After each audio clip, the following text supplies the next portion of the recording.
If you're not already familiar with how Google Ads audience insights work, I'm going to kind of break this down for you. You can better understand how to use this to improve the performance of your Google Ads campaigns. So first things first, we need to go to the audiences or the insights section. So if we go to campaigns here, there's going to be some different drop downs.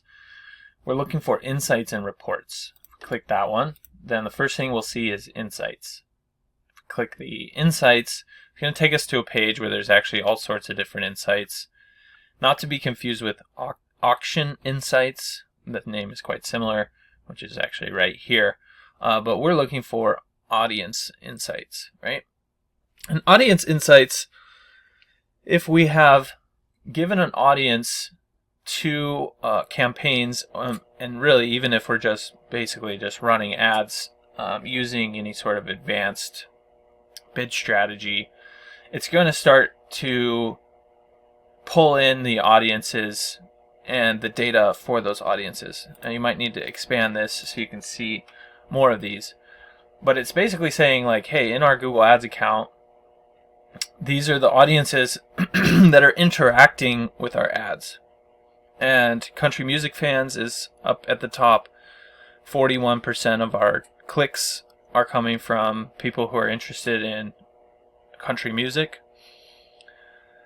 And it's a 3.3x index. So people who are country music fans are 3.3 times more common in our clicks than in traffic from the general population, right? Shows us how it's calculating this and a bunch of other stuff. And it's saying it's aggregate, so this is, a segment for basically all of our audience, not just a specific campaign. Some of them will be on a campaign level, so you can click right here and see which campaign it is referring to specifically.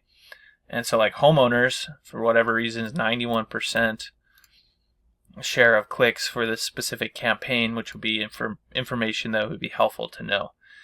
And this can do a couple of things for us. It can help us kind of put together a persona, if you will, of who our audience is that we're putting ads, who are seeing our ads or interacting with our ads.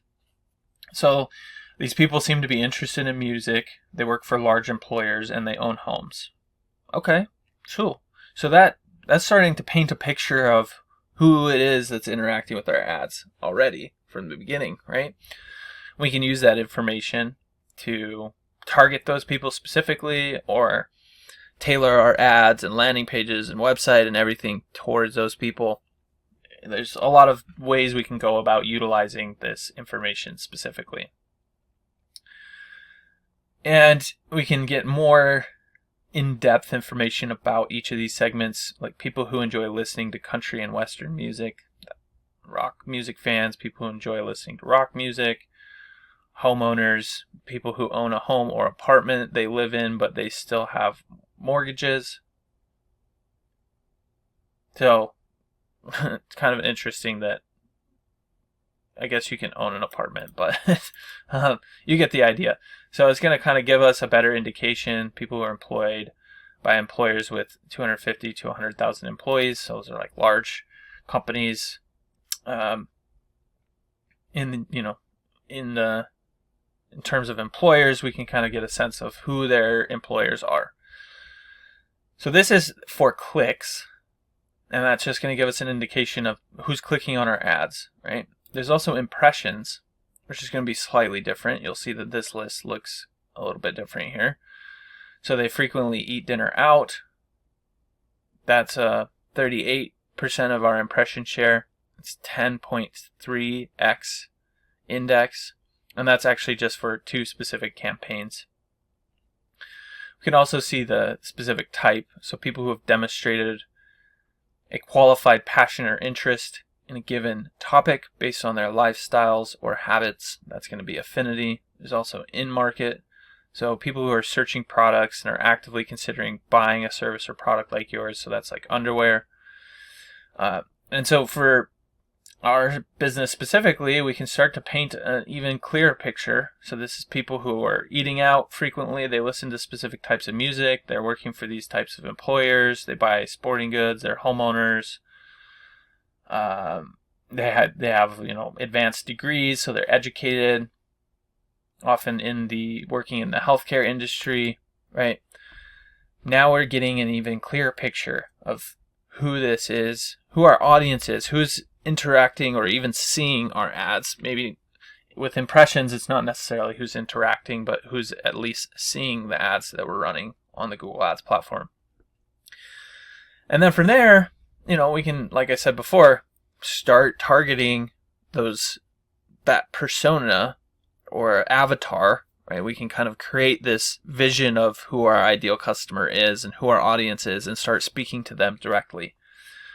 So if we find that our audience is mostly made up of people who have advanced degrees, then it's okay to use big words in our ad copy and complex concepts on our landing page, right?